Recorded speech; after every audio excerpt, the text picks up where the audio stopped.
जय हिंद साथियों। स्वागत है आपका एक बार फिर से आपके अपने YouTube channel RS education centre पर। साथियों, बात करने वाले हैं थर्ड ग्रेड शिक्षक भर्ती 2022 के लेवल प्रथम की काउंसलिंग प्रोसेस के बारे में। जिला आवंटन आपके आज कर दिए गए हैं। जिला आवंटन के बाद काउंसलिंग की क्या कुछ प्रोसेस होती है, उसमें कौन कौन से डॉक्यूमेंट आपको चाहिए, इसके बाद में काउंसलिंग की प्रोसेस क्या रहेगी उसके बारे में जानकारी, पुलिस वेरिफिकेशन को लेकर आपके डाउट्स हैं उस पर बात करेंगे, और हेल्थ सर्टिफिकेट को लेकर आपके जो डाउट्स हैं वो भी सेशन में साथियों क्लियर करने की पूरी कोशिश रहेगी। तो काफ़ी इंपॉर्टेंट सेशन आपके लिए रहने वाला है, तो सेशन को अंत तक जरूर देखिएगा। और अगर आप चैनल पर पहली बार विजिट कर रहे हैं तो चैनल को सब्सक्राइब जरूर कर लें, ताकि कॉम्पिटिशन एग्ज़ाम से संबंधित हर ऑथेंटिक न्यूज आपको सबसे पहले मिल सके। तो सबसे पहले बात कर लेते हैं डॉक्यूमेंट के रिगार्डिंग। तो डॉक्यूमेंट में आपको साथियों सबसे पहला जो डॉक्यूमेंट चाहिए वो एप्लीकेशन फॉर्म। एप्लीकेशन फॉर्म के बारे में चर्चा करेंगे, उससे पहले मैं आपको बता दूं कि आपको जो डीवी के समय आपने स्क्रूटनी फॉर्म और फीस रिसिप्ट जो दी थी वो अब साथियों नहीं लेकर जाना है, क्योंकि आपका सबसे बड़ा सवाल यही रहता है कि वो चाहिए या नहीं चाहिए। तो बिल्कुल वो आपको अभी नहीं चाहिए। ये एप्लीकेशन फॉर्म वो है जो आपने इस भर्ती के लिए फॉर्म अप्लाई किया था, तो वो आपको लेकर जाना है। दूसरा, रीट लेवल फर्स्ट का जो प्रमाण पत्र, जितने भी डॉक्यूमेंट मैं आपको बताने वाला हूँ सारे डॉक्यूमेंट आपके पास में ओरिजिनल होना चाहिए। तो ये रीट लेवल फर्स्ट का जो प्रमाण पत्र आपको जारी किया गया है वो आपके पास में होना चाहिए।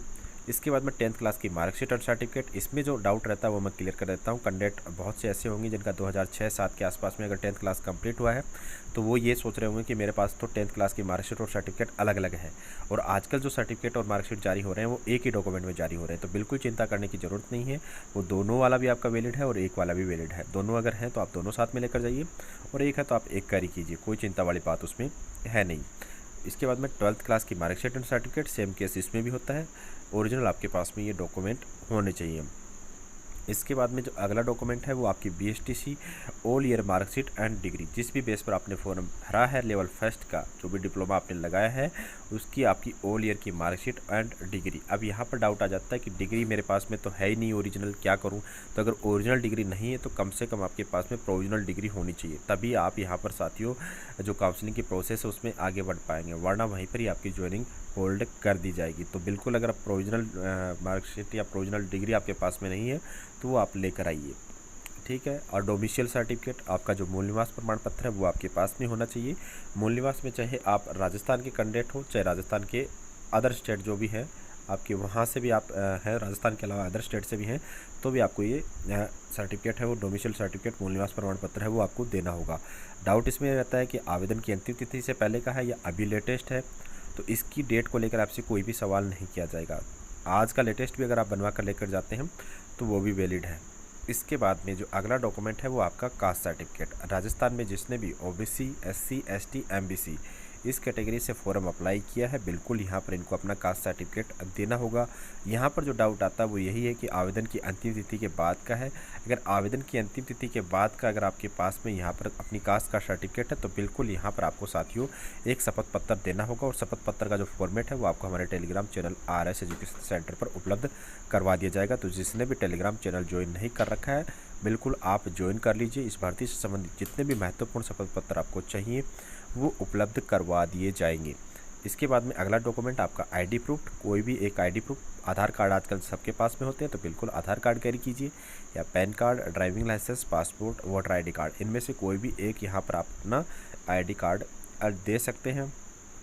इसके बाद में जो अगला डॉक्यूमेंट है वो चरित्र प्रमाण पत्र। चरित्र प्रमाण पत्र आपका अंतिम शैक्षणिक संस्था, जो भी आपने अगर BSTC कंप्लीट की है तो, और BSTC के ही लास्ट डॉक्यूमेंट लगा रहे हो तो बिल्कुल यहाँ पर आपको उसके कैरेक्टर सर्टिफिकेट भी देना होगा। यहाँ पर इसका जो डाउट आता है ये कि मैंने तो 2010 में ही जारी करवा लिया था, 2015 में ही जारी करवा लिया था, या फिर 2020 में जारी करवाया है, या अब जारी करवा रहा हूँ, तो बिल्कुल इसको लेकर चिंता करने की ज़रूरत नहीं। इसकी कोई इश्यू नहीं होता है, बिल्कुल बस आपके पास में होना चाहिए, वो भी ओरिजिनल, फोटोकॉपी से काम नहीं बनेगा, ठीक है। इस चीज़ का खास करके ध्यान रखिएगा।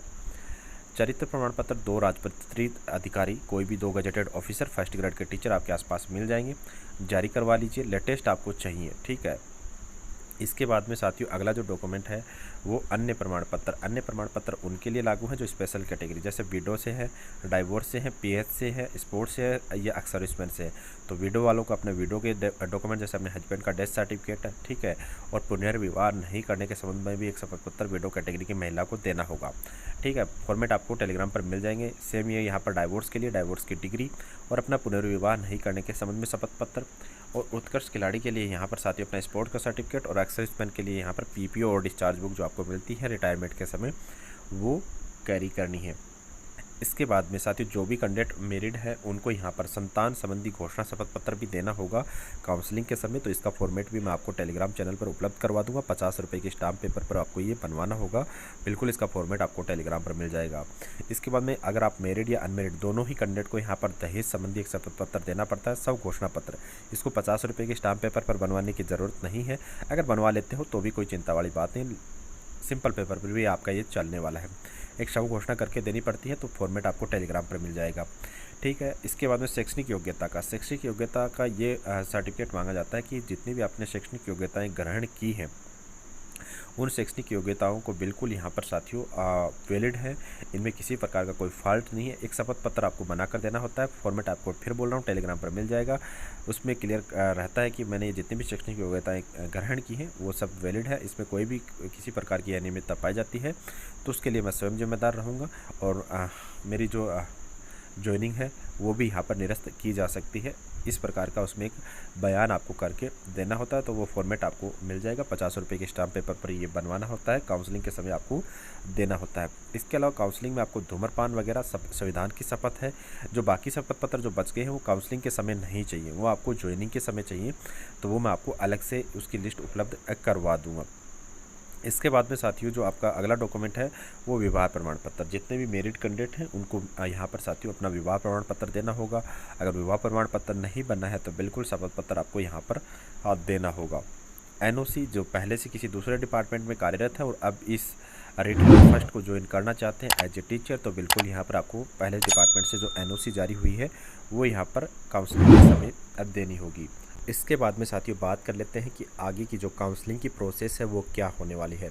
तो बिल्कुल काउंसलिंग की प्रोसेस के लिए आपके जो जितने भी ज़िला अलॉटमेंट हुए हैं कैंडिडेट के उनके पर्टिकुलर में, जैसे मैं एग्जांपल से समझा देता हूँ, किसी कैंडिडेट को अगर जयपुर ज़िला मिला है तो उनके डॉक्यूमेंट आपके जयपुर में भेज दिए जाएंगे। और इसके लिए देखिए काउंसलिंग का जो शेड्यूल है वो आपके पर्टिकुलर डीओ जिला स्तर पर जो जिला परिषद में जो आपके डीओ होते हैं, बिल्कुल यहाँ पर काउंसलिंग के माध्यम से आपके यहाँ पर साथियों स्कूल हैं वो अलॉट किए जाएंगे। तो बिल्कुल इसके आदेश हैं वो अलग से जारी होंगे। और इसके लिए काउंसलिंग की जो प्रोसेस होगी वो 20 से 22 तारीख का इसमें समय दिया गया है। 20 से 22 के बीच में देखिए शेड्यूल यहाँ पर आपका जिला स्तर पर जो प्रशासन है उसके द्वारा जारी किया जाएगा। उसमें 20 तारीख को भी करवाया जा सकता है, 21 को भी करवाया जा सकता है, या फिर 22 को भी करवाया जा सकता है। बिल्कुल इसको लेकर आपको हाइपर होने की ज़रूरत नहीं है। जितने भी आपके प्रत्येक ज़िले के जो भी आपके शेड्यूल रहेंगे वो आपको टेलीग्राम पर उपलब्ध करवा दिए जाएंगे। उसके अकॉर्डिंग आप अपने डॉक्यूमेंट तैयार कीजिएगा। डॉक्यूमेंट लेकर काउंसलिंग वाले दिन पहुंच जाइएगा और वहां पर अपनी जो भी स्कूल आपको चॉइस में चाहिए तो वहां पर देखिए वरीयता दी जाएगी। वरीयता में सबसे पहले पीएच कैंडिडेट को बुलाया जाएगा, उसके बाद में विडो डाइवोर्स को बुलाया जाएगा, उसके बाद में यहाँ पर साथियों एकल महिला, चाहे आपके नंबर उनसे ज़्यादा ही हो लेकिन इनको प्रायोरिटी मिलने वाली है, तो इन प्रायोरिटी के बेस पर उनको स्कूल अलॉट होगी। और उसके बाद में यहाँ पर आपको अपने नंबर के अकॉर्डिंग यहाँ पर एक स्कूल अलॉट कर दी जाएगी। और उसके बाद में आपकी नियुक्ति आदेश, उसके बाद में आपको तुरंत आप नियुक्ति आदेश के बाद में कभी भी ज्वाइन कर सकते हैं। तो ये सिंपल काउंसलिंग की प्रोसेस रहती है। अब इसमें ये दिक्कत रहती है कैंडिडेट को कि काउंसलिंग में पुलिस वेरिफिकेशन और हेल्थ सर्टिफिकेट चाहिए क्या। देखिए काउंसलिंग में आपको पुलिस वेरिफिकेशन और हेल्थ सर्टिफिकेट नहीं चाहिए होता है, लेकिन आजकल क्या होता है कि अगर आप वैलिड कैंडिडेट है तो आपको तुरंत ज्वाइनिंग दी जाती है, तो दूसरे दिन ही आपको पुलिस वेरिफिकेशन चाहिए। अब दूसरे दिन आपको पुलिस वेरिफिकेशन कोई नहीं बना के देगा, तो इसलिए मैं आपको गाइड कर रहा हूँ कि अगर आप वैलिड कैंडिडेट है तो अपना पुलिस वेरिफिकेशन के लिए अप्लाई कर दीजिए, ताकि 3 से 4 दिन में आपका ये 5-7 दिन में आपका बन के आ जाएगा। इतना पुराना आपका पुलिस वेरिफिकेशन चल जाएगा। आपसे कोई पहले दिन का पुलिस वेरिफिकेशन नहीं मांगता है। 6 महीने तक का रूल है, लेकिन फिर भी क्या होता है कि 1 महीने से ज़्यादा जब पुराना होता है तो थोड़ी दिक्कत आती है। लेकिन 1 महीने के अंदर का है तो बिल्कुल आपको सोचना भी नहीं, आपका पुलिस वेरिफिकेशन चलने वाला है। इसके बाद में आपका आता है हेल्थ सर्टिफिकेट। हेल्थ सर्टिफिकेट को लेकर डाउट होता है कि कब बनवाएं, किससे बनवाएं, तो बिल्कुल हेल्थ सर्टिफिकेट आपका नियुक्ति आदेश जारी होने के बाद में ही बनेगा। किसी भी ज़िले से बनवा सकते हैं, चाहे वो आपका खुद का गृह जिला हो या चाहे कोई दूसरा जिला हो या फिर आपको जिला आवंटित हुआ हो उससे बनवा सकते हैं। अब बनवाना देखिए सरकारी गवर्नमेंट जो आपके डॉक्टर्स हैं उनसे ही बनवाना है, और उस पर एक काउंटर सिग्नेचर CMHO के साइन में आपको बता देता हूँ, जो प्रत्येक ज़िले में CMHO होते हैं, चीफ मेडिकल हेल्थ ऑफिसर, इनके काउंटर सिग्नेचर या फिर PMO के साइन उस पर होने चाहिए, तभी वो वैलिड रहेगा। ठीक है, और ये आपको दोनों डॉक्यूमेंट ज्वाइनिंग के समय चाहिए, इसमें कोई डाउट मत रखिएगा। तो साथियों ये पूरी प्रोसेस थी, डॉक्यूमेंट थे, पुलिस वेरिफिकेशन के बारे में बताया, हेल्थ सर्टिफिकेट के बारे में बताया। फिर भी अगर कोई डाउट है तो टेलीग्राम ज्वाइन कीजिए, मोबाइल नंबर मिल जाएंगे और वहाँ से आप हमसे कॉन्टैक्ट कर सकते हैं। इस सेशन में बस इतना ही। सेशन में दी गई जानकारी अगर आपके लिए इंपॉर्टेंट रही हो तो सेशन को लाइक और शेयर जरूर कीजिएगा, चैनल को सब्सक्राइब कीजिएगा। मिलते हैं अगले वीडियो में, तब तक के लिए धन्यवाद। जय हिंद।